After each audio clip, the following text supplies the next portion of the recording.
Hello friends, कैसे हैं आप लोग। मेरे चैनल रूही एडुकेटर पे आप लोगों का बहुत बहुत वेलकम है। और मैं हूँ रूही। और फ्रेंड्स, आज मैं जो आप लोगों के लिए चैप्टर लेकर के आई हूँ वो अगेन हमारे पास इलेक्ट्रिसिटी का या इलेक्ट्रिक करंट या इफेक्ट्स ऑफ करंट का चैप्टर है, जिसके हम लोग 50 क्वेश्चन तक पहले कर चुके हैं और आज 51 क्वेश्चन से स्टार्ट करना है फ्रेंड। और ये जो मेरा चैनल है इसके बारे में जितने भी लोग पहले से जुड़े हैं उनको तो पता ही है, जो नए लोग जुड़ रहे हैं उनको मैं बता दूँ कि इस पर आप बायोलॉजी एंड साइंस की प्रिपरेशन बहुत अच्छे से कर सकते हैं। जितने भी क्वेश्चन हैं सब एमसीक्यू के फॉर्म में हैं और सब आप लोगों के लिए बहुत यूज़फुल हैं। एग्ज़ाम्स जितने भी आपके हो रहे हैं या आगे होने वाले हैं उनकी प्रिपरेशन के लिए, चाहे सेंट्रल गवर्नमेंट का एग्ज़ाम आप दे रहे हो चाहे आप स्टेट गवर्नमेंट का एग्ज़ाम दे रहे हो, सबके लिए यूज़फुल है फ्रेंड। तो चलिए इसको देखिए। आप लोग जितने भी लोग चैनल पर हैं उनको बहुत बहुत थैंक यू। जितने लोग चैनल देख रहे हैं वो सब्सक्राइब नहीं किया है उनको मैं ये कहना चाहूँगी एटलीस्ट एक बार चैनल पे आइए, देखिए और आप सब्सक्राइब भी कर लीजिए। बहुत सारे आप लोग चैनल से इधर उधर के सब्सक्राइब करके भी रखते हैं, लेकिन ये बहुत ही यूज़फुल टीचिंग से रिलेटेड चैनल है तो इसको आप ज़रूर कर लीजिए। चलिए फ्रेंड स्टार्ट करते हैं। यहाँ पे हमारे पास जो फर्स्ट क्वेश्चन है वो क्या है आज के लिए। जो पहला क्वेश्चन है 51 क्वेश्चन, इसमें है ऑरोरा बोरेलिस। देखिए एक घटना होती है, स्काई में बहुत ब्यूटीफुल कलर्स दिखते हैं और ये पोल्स जो होते हैं अर्थ के वहाँ पे उसके पास आपको ये देखने को मिलेगा। ओके, तो ये जो ऑरोरा बोरेलिस है ये कहा जा रहा है कि बहुत ही स्प्लेंडेड डिस्प्ले ऑफ कलर्स होता है और जो स्काई में पोल्स के पास दिखता है। तो इस ऑरोरा के लिए कौन सा इसमें से स्टेटमेंट जो है वो ट्रू है। और हमारे पास यहाँ पे देखिए कितने स्टेटमेंट है, टोटल 4 स्टेटमेंट्स दे रखे हैं। तो नाउ यहाँ पे हमारे पास जो 51 के लिए जो करेक्ट आंसर हो जाएगा वो कौन सा होगा। देखिए पहला वाला हम लोग देखते हैं।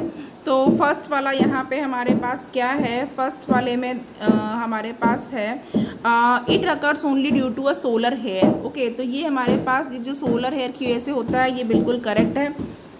और जो दूसरा हमारे पास है कि एटम्स एंड मॉलिक्यूल्स जो एटमॉस्फेयर के जो होते हैं वो काइनेटिक एनर्जी को एब्जॉर्ब कर लेते हैं। किसकी काइनेटिक एनर्जी को, इलेक्ट्रॉन्स की एंड प्रोटॉन्स की, जो कि सन के द्वारा एमिट होते हैं। और ड्यूरिंग डी एक्साइटेशन, देखिए एक टर्म होता है जब इलेक्ट्रॉन का एक्साइटेशन होता है, वो एक्साइट होकर के अपनी स्टेट को चेंज करते हैं। ओके, लोअर से हायर एनर्जी लेवल की तरफ जाते हैं। लेकिन यहाँ पे डी एक्साइटेशन दे रखा है, मीन्स कि जो है वो क्या हो रहा है, एक्साइटेशन उसका जो है ख़त्म हो रहा है, लूज़ कर रहा है, उसको डी एक्साइट हो रहा है। और ये कहा जा रहा है कि during D excitation visible radiation is emitted causing aurora borealis. तो ये भी बिल्कुल करेक्ट बात हो गई यहाँ पे। तो फर्स्ट एंड सेकंड दोनों ही हमारे पास करेक्ट हो चुका है। नाउ अब यहाँ पर हम लोग थर्ड देख लेते हैं। ऑक्सीजन एटम्स वो ग्रीन लाइट को एमिट करते हैं और जो नाइट्रोजन एटम्स होते हैं वो पिंक लाइट को एमिट करते हैं, बिल्कुल करेक्ट बात है। और फोर्थ वाला ऑप्शन हमारे पास स्टेटमेंट हमारे पास है कि emission of radiated energies due to work done by the magnetic field of earth, ये करेक्ट नहीं है। तो यहाँ पे हमसे करेक्ट स्टेटमेंट पूछा गया है, तो हमारे पास फर्स्ट वाला 1, 2 एंड 3 स्टेटमेंट जो बिल्कुल करेक्ट है। क्वेश्चन नंबर 52 है when a positively charge particle enters a region of uniform magnetic field. जब कोई भी पॉजिटिवली चार्ज पार्टिकल जब यूनिफॉर्म मैग्नेटिक फील्ड में एंटर करता है तो इट्स ट्रेजेक्टर कैन बी, तो जो उसका जो ट्रेजेक्टरी पाथ या ट्रेजेक्टर होता है वो क्या हो सकता है। तो इस बात को आपको याद रखना है कि जो उसका ट्रेजेक्टर है उसके बारे में पूछा गया है। तो देखिए यहाँ पर स्ट्रेट लाइन भी हो सकता है, सर्किल भी हो सकता है, हेलिक्स भी हो सकता है एंड स्पाइरल भी हो सकता है। तो यहाँ पे इसका कोई भी पाथ हो सकता है। तो देखिए यहाँ पे हमारे पास fourth any of these correct हो जाएगा। नेक्स्ट क्वेश्चन की तरफ बढ़ जाते हैं फ्रेंड। नेक्स्ट क्वेश्चन मेरे पास है 53 में है when two resistances R1 and R2 are connected in series. जब दो रेजिस्टेंसेज R1 और R2 सीरीज में कनेक्ट होते हैं तो ये क्या करते हैं, 12 वॉट का पावर कंज्यूम करते हैं। ओके, और जब इनको पैरेलल में कनेक्ट कर दिया जाता है तो ये 50 वॉट पावर कंज्यूम करते हैं। तो पैरेलल में ज़्यादा कंजप्शन है और सीरीज़ में कम है, ये यहाँ पे देखने से पता चल जा रहा है। What is the ratio of powers of R1 and R2। अब इनके पावर का जो है रेशियो हमको बताना है फ्रेंड। तो ये यहाँ पे देखते हैं कि इसको कैसे करना है। आपके पास रेजिस्टेंसेस दे रखे हुए हैं। क्वेश्चन नंबर हमारे पास 53, जल्दी से इसको देख लेते हैं। तो देखिए पावर हमारे पास जब सीरीज़ में है, ओके, तो पावर के लिए क्या होता है, जैसे रेजिस्टेंस में हम लोग जब सीरीज़ में होता है तो R1 + R2 कर देते हैं रेजिस्टेंस के केस में, बट पावर के केस में हमको यहाँ पे क्या करना है, 1/P1 + 1/P2 करना है। और ये किसके इक्वल हो जाएगा, ये हो जाएगा 1/12 के इक्वल हो जाएगा, क्योंकि यहाँ पे दे रखा है। ओके, नाउ P1 + P2 और जब हमारे पास पैरेलल में कॉम्बिनेशन है तो ये 50 है, ये भी हमारे पास गिवन है। ओके, नाउ इन दोनों इक्वेशंस को हमको सॉल्व करना है। तो जब सॉल्व करेंगे यहाँ से हमारे पास तो क्या आ जाएगी, हमारे पास वैल्यू आ जाएगी बिल्कुल। और आप लोगों को ये सॉल्व करना बहुत अच्छे से पता है, इसमें कुछ नहीं है, सिंपल इसका सॉल्यूशन है। तो मैं डायरेक्ट आपको बता दे रही हूँ कि जो P1 की वैल्यू आएगी वो 30 आ जाएगी, यहाँ से आप लोग करिए। और यहाँ पे जो P2 की वैल्यू आ जाएगी ये यहाँ से 20 आ जाएगी। ओके, क्योंकि P1 प्लस P2 है तो कोई ऐसा नंबर भी होना चाहिए कि जिससे कि दोनों का एडिशन वो 50 हो। ओके, और यहाँ पे हमारे पास फिलहाल जो वैल्यू आएगी वो 30 और 20 आएगी। अब यहाँ पे हमारे पास जो रेशियो है, अगेन यहाँ पे हम लोग रेशियो निकाल सकते हैं। P1 upon P2 is equal to 30 upon 20 का जब हम लोग डिवाइड करेंगे तो यहाँ पे 0 कैंसिल होने के बाद 3:2 का रेशियो आ जाएगा। नाउ 3/2 हमारे पास आंसर होगा और answer number 3 is correct. Okay, option 3 is correct, 3/2। Question 54 देख लेते हैं। Consider the following statements.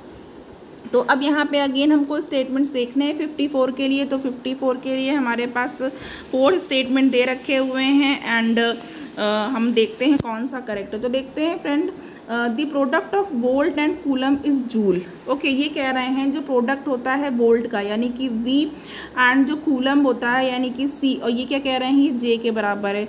Okay, तो यानी कि ये यहाँ पे ये कहा जा रहा है कि W is equal to V into Q। Okay, तो ये करेक्ट है, हमारे पास बिल्कुल करेक्ट हो गया, पहला वाला करेक्ट हो गया। सेकंड हमारे पास है the product of volt and ampere is joule. Now तो अब ये हमारे पास प्रोडक्ट वोल्ट और एम्पियर का जो प्रोडक्ट है वो जूल है। ओके, नाउ ये भी सही है यहाँ पे।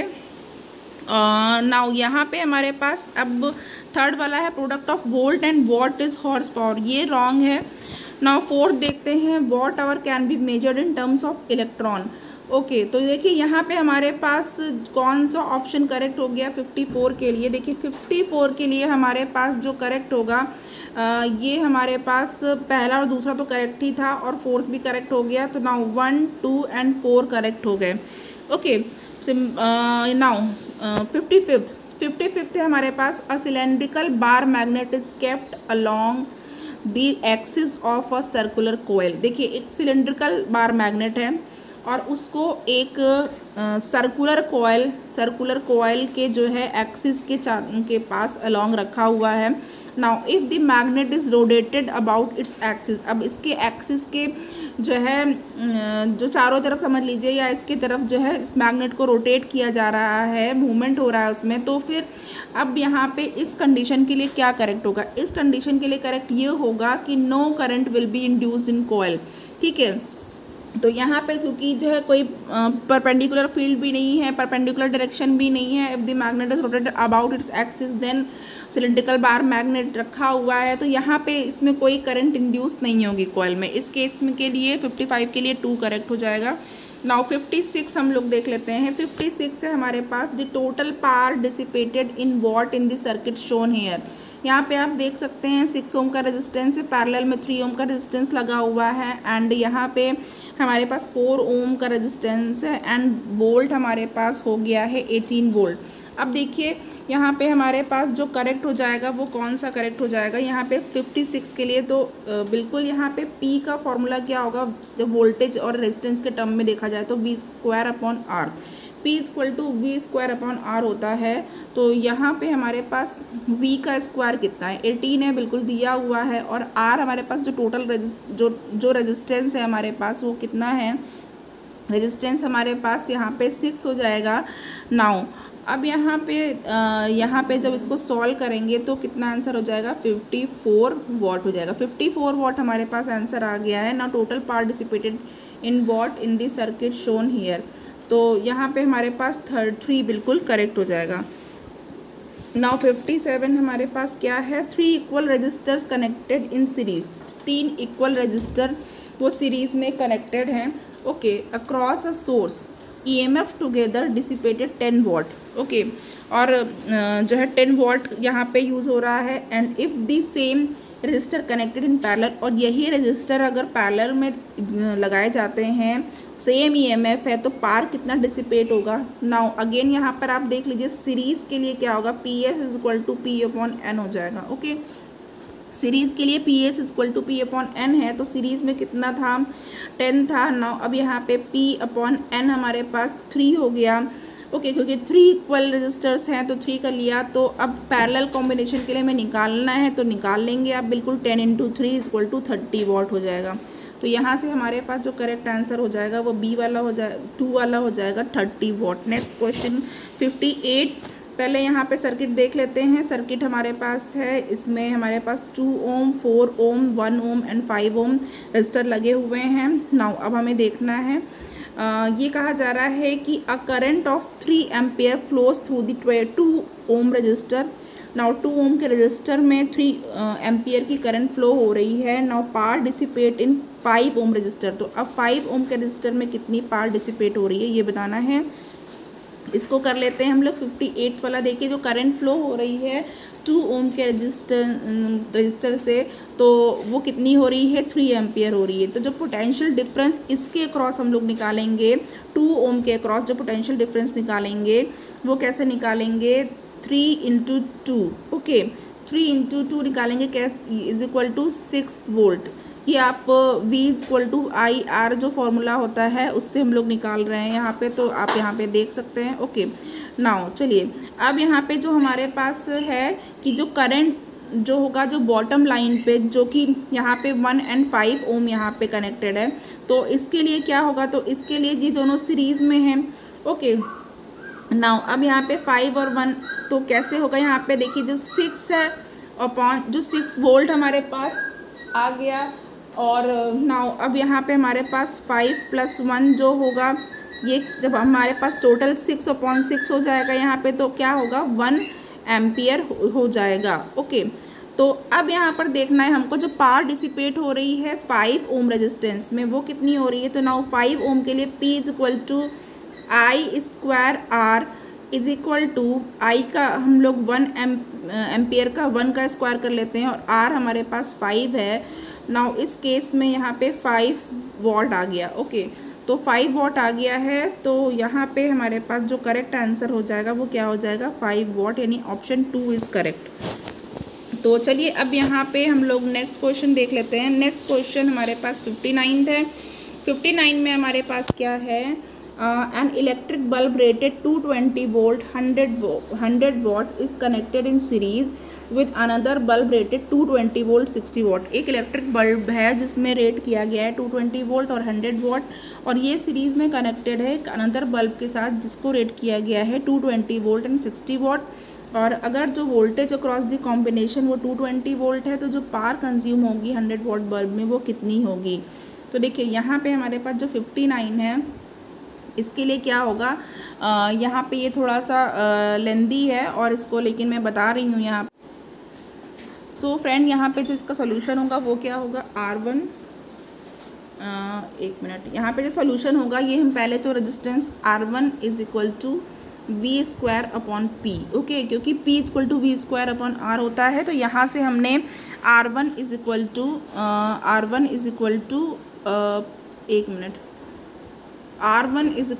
V² अपॉन P से हमने क्या किया है, V² 220 वोल्ट का स्क्वायर अपॉन 100।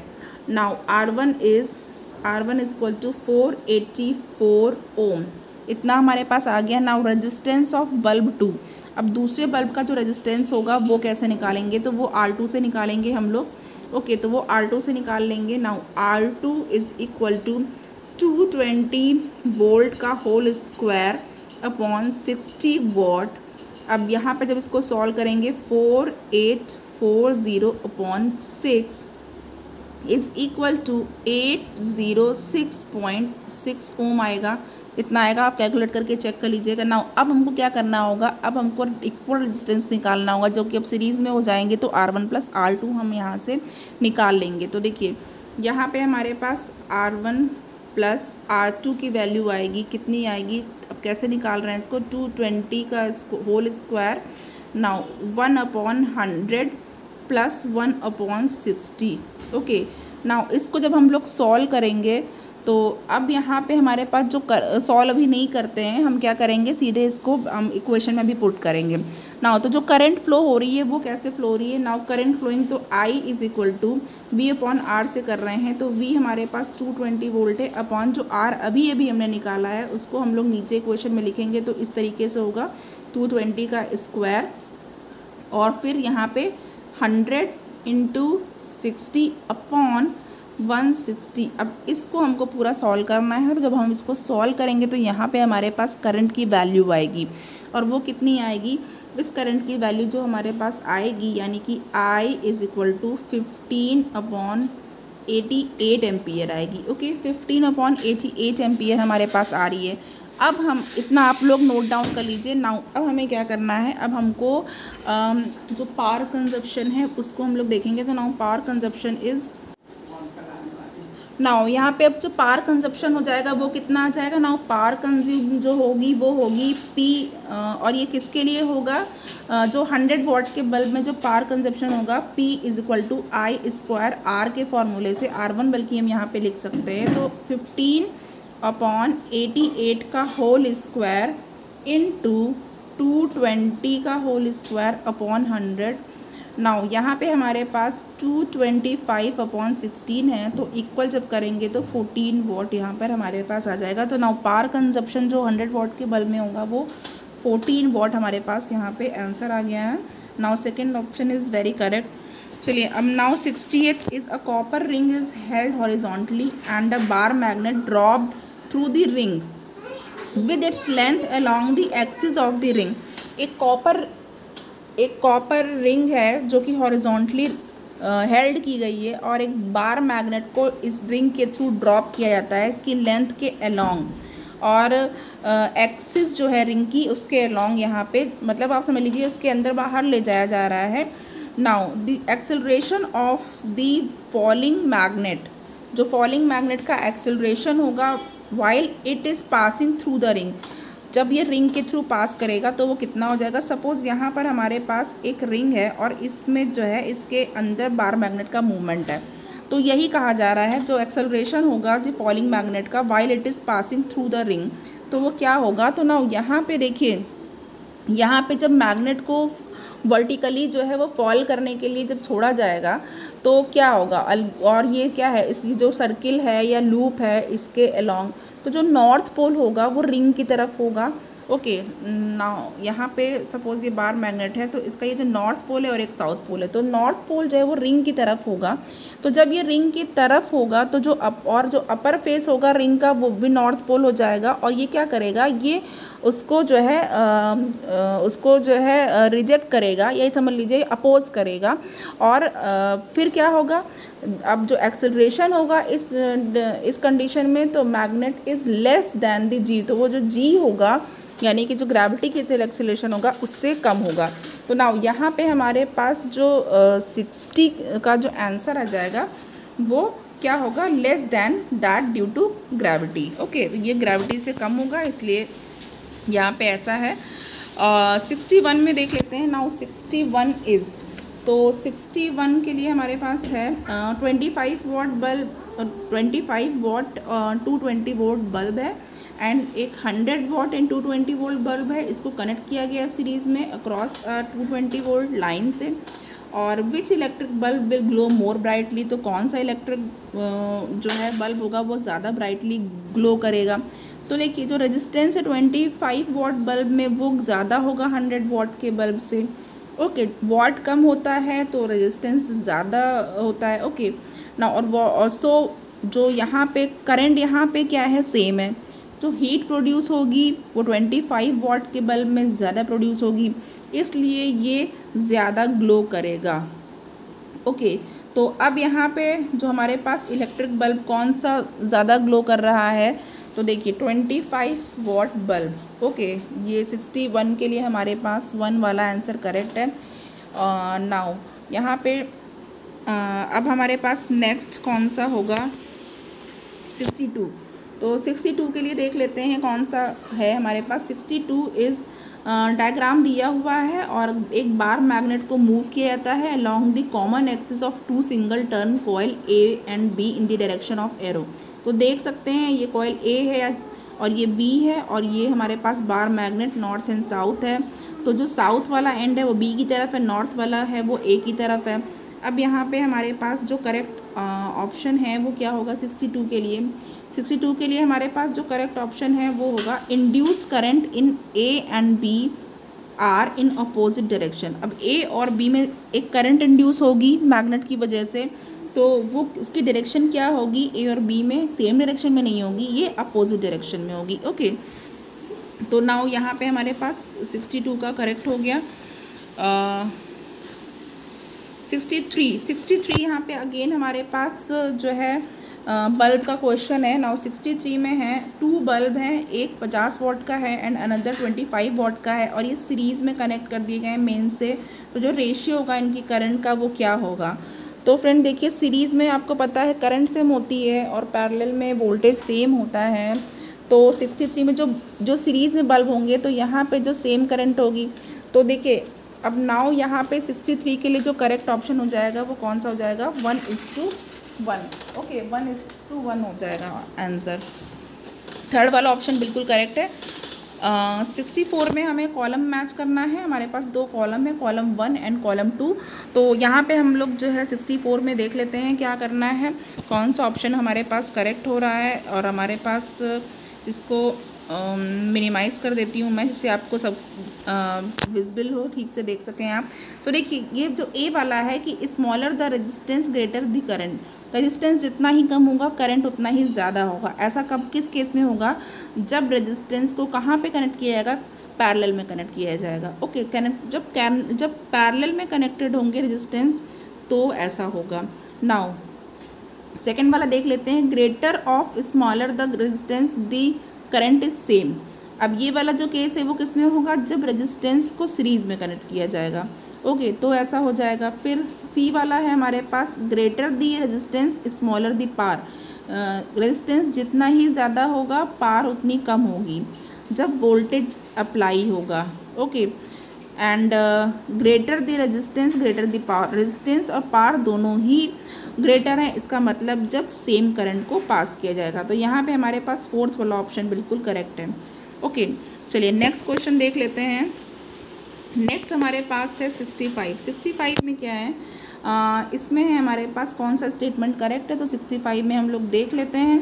65 में पहला वाला देखते हैं फ्रेंड, ये है कि जो फ्लोरेसेंट ट्यूब होती है उसको बेटर कंसिडर किया जाता है इलेक्ट्रिक बल्ब से, बिल्कुल। तो नाउ अब यहाँ पे आप लोग CFL का भी नाम जानते होंगे, कॉम्पैक्ट फ्लोरेसेंट लाइट जो पहले आती थी। ओके, अब तो LEDs ने उनको रिप्लेस कर दिया है। एंड सेकेंड है हमारे पास, efficiency of fluorescent tube is more than efficiency of electric bulb, ये भी करेक्ट है। तो हमारे पास कौन सा ऑप्शन फाइनली करेक्ट हो रहा है, थर्ड वाला करेक्ट हो रहा है, जिसमें बोथ 1 और 2 है। नाउ 66 क्या है, which of the following statement is या आर करेक्ट, कौन सा स्टेटमेंट करेक्ट है। 66 में अगेन हमें यही करना है। तो देख लेते हैं 66 के लिए। 66 के लिए हमारे पास जो सेकेंड वाला है friend, the electricity bill is paid for the power use not for the current use, ये हमारे पास बिल्कुल करेक्ट है। तो यहाँ पे ओनली 2 करेक्ट हो जाएगा। नाउ 67 देख लेते हैं, which of the following statement is correct, इसमें भी यही बताना है कि करेक्ट कौन सा है। तो 67 के केस में हमारे पास अगेन जो दोनों ऑप्शन देखने के बाद, स्टेटमेंट देखने के बाद ये है कि हमारे पास जो इल्यूमिनेशन ऑफ द लैम्प है वो डायरेक्टली प्रोपोर्शनल होता है स्क्वायर ऑफ द करंट के। ओके, तो जो इल्यूमिनेशन होता है वो करंट के स्क्वायर के डायरेक्टली प्रोपोर्शनल होता है। तो यहाँ पे हमारे पास ये स्टेटमेंट बिल्कुल करेक्ट है, ओनली 2 करेक्ट होगा। नेक्स्ट हमारे पास आ गया है, इसमें मैचिंग है। ओके, कॉलम 1 की कॉलम 2 से मैचिंग करनी है, तो हम इसको देख लेते हैं। हमारे पास 68 क्वेश्चन है। 68 में हमारे पास क्या है, देखिए 68 में स्पेसिफिक रेजिस्टेंस जो होता है वो कंडक्टिविटी के रेसिप्रोकल होता है, बिल्कुल करेक्ट है। जो चार्ज पर सेकेंड फ्लो करता है वो करंट के बराबर होता है, I = Q/T होता है। एंड जो हीट फ्लोइंग पर सेकेंड है, जो हीट फ्लो करती है पर सेकेंड, वो पावर कहलाती है। एंड डी है हमारे पास work done per unit charge, जो work done per unit charge होता है वो क्या होता है, इलेक्ट्रिक पोटेंशियल होता है। ओके, तो यहाँ पे हमारे पास थर्ड एकदम करेक्ट हो गया है। नाउ नेक्स्ट हमारे पास अगेन नाउ नेक्स्ट हमारे पास 69th क्वेश्चन है। 69th में भी कॉलम 1 और कॉलम 2 की मैचिंग है। इसमें देख लेते हैं कौन सा करेक्ट है। तो यहाँ पर हम लोग देख लेते हैं और यहाँ पे हमारे पास पीछे जो है वो आंसर दे रखे हुए हैं। ओके, तो चलिए अब यहाँ पे देखिए जो चार्ज है, चार्ज के लिए हमारे पास आपको पता है चार्ज की यूनिट क्या होती है, कूलम होती है। ओके, पावर की यूनिट क्या होती है, वॉट होती है। और इलेक्ट्रिक पोटेंशियल की वोल्ट है। एंड यहाँ पे हमारे पास जो इलेक्ट्रिकल एनर्जी है और रेजिस्टिविटी है एंड कंडक्टेंस है। ओके, तो जो रेजिस्टिविटी होती है वो क्या होती है, ये रेजिस्टिविटी का हमारे पास ओम मीटर हो जाएगा, कंडक्टेंस का ये होगा एंड इलेक्ट्रिकल एनर्जी का वॉट आवर हो जाएगा। अब हमारे पास जो करेक्ट आंसर हो जाएगा वो कौन सा हो जाएगा, देखिए अब हमारे पास यहाँ पे हमने पीछे देखा, उसके बाद यहाँ पे, तो नाउ 69 के लिए हमारे पास कौन सा करेक्ट हो जाएगा, 2 वाला करेक्ट हो जाएगा। ओके, नेक्स्ट हमारे पास देखते हैं 70 में हमारे पास है मैग्नेटिक लाइंस ऑफ फोर्स। जो मैग्नेटिक लाइंस ऑफ फोर्स होती हैं उनके बारे में बताना है कि हमेशा क्लोज्ड होती हैं। बिल्कुल करेक्ट है, ऑप्शन 2 इज करेक्ट। नाउ 71 है the field due to magnet at distance r from the centre of the magnet is proportional to. जो फील्ड होती है मैग्नेट की वजह से और एक डिस्टेंस r पे जो कि मैग्नेट का सेंटर होता है उससे उसका क्या रिलेशन होता है, तो बताना है ये 1/r³ directly proportional to 1/r³। Okay, 1/r³ के प्रोपोर्शनल होती है। नाउ 72 हमारे पास है बार मैग्नेट के केस में जो लाइंस ऑफ मैग्नेटिक इंडक्शन होती है उसका क्या है, उसमें ये है कि ये कंटिन्यूसली रन होती है बार के थ्रू एंड अंदर और आउटसाइड। ओके, आपने देखा होगा ये बार मैग्नेट सपोज है तो ऐसे लाइंस ऐसे बनाती हैं। ओके, ऐसे ऐसे कुछ आपको याद होगा। चलिए नेक्स्ट हमारे पास जो है 73 है। 73 में है कि जब मैग्नेट को पुश करते हैं अंदर की तरफ और बाहर की तरफ of a circular coil C जो कि कनेक्टेड है बहुत ही सेंसिटिव गैल्वेनोमीटर जी से, और जैसा कि यहाँ पे दिखाया हुआ है, तो जो फ्रीक्वेंसी होगी तब यहाँ पे क्या होगा, तो यहाँ पे 73 के केस में क्या करना है हमको देख लेते हैं। यहाँ पे 73 के केस में ये आप देख सकते हैं ये गैल्वेनोमीटर है और ये बार मैग्नेट है और इसके पास ले जाया जा रहा है बार मैग्नेट को, यहाँ पे अंदर बाहर ऐसे कर रहे हैं, मूवमेंट कर रहे हैं। तो नाउ इस केस में जो ऑसिलेशन फ्रीक्वेंसी के बारे में पूछा गया, तो जो oscillation in the deflection will be observe clearly if अगर फ्रीक्वेंसी 1 या 2 हर्ट्ज़ होगी। तो ओके, तो जब 1 या 2 हर्ट्ज़ होगी तो ही डिफ्लेक्शन आप देख सकते हैं क्लियरली। नेक्स्ट हमारे पास 74 है। 74 में अगेन आप ये डायग्राम तो देख रहे हैं, ये ऑब्जर्वर है, एक ऑब्जर्वर जो है देख रहा है। नाउ अब यहाँ पे क्या कहा गया है कि एक एल्युमिनियम की रिंग बी है और फेस कर रही है एक इलेक्ट्रोमैग्नेट ए को और current I through a can be altered. तो जो करंट जो है आई वो कैसे अल्टर्ड की जा सकती है। नाउ यहाँ पे हमारे पास 74 के लिए देख लेते हैं कौन सा करेक्ट हो जाएगा। 74 के लिए देखिए जब यहाँ पे आई इंक्रीज होगी तो ए विल रिपेल बी, तो जो ए है वो बी को रिपेल करेगा। ओके, इसे आप देख लीजिएगा। नाउ 75 हमारे पास है which of the following is the most suitable material for making permanent magnet. Permanent magnet के लिए कौन सा बहुत ज़्यादा सूटेबल होता है, तो स्टील। ओके, तो यहाँ पे स्टील बिल्कुल करेक्ट हो जाएगा। 67 हमारे पास क्या होगा, 67 में है यहाँ पे ओके 67 हमारे पास स्टेटमेंट वाला है। नहीं, a coil C is connected to a galvanometer G. एक कॉयल है, जब उसको गैल्वेनोमीटर जी से कनेक्ट करते हैं तो उस केस के लिए क्या करेक्ट होगा। उस केस के लिए हमारे पास पहला वाला देखते हैं, जब नॉर्थ पोल बार मैग्नेट का वो कॉयल की तरफ पुश किया जाता है तो जो पॉइंटर होता है गैल्वेनोमीटर में वो डिफ्लेक्ट करता है indicating the presence of electric current in the coil. बिल्कुल सही है, करेक्ट है ये। नाउ जो डिफ्लेक्शन होगा last as long as the bar magnet is in motion, जब तक मोशन में रहेगा बार मैग्नेट तब तक डिफ्लेक्शन होगा, करेक्ट है। Now the galvanometer does not show any deflection when the magnet is held stationary. जब मैग्नेट स्टेशनरी होता है तो गैल्वेनोमीटर भी नहीं शो करता है कोई भी डिफ्लेक्शन, ये भी करेक्ट है। तो यहाँ पे हमारे पास सारे स्टेटमेंट्स करेक्ट हैं, इसलिए 4 करेक्ट हो जाएगा।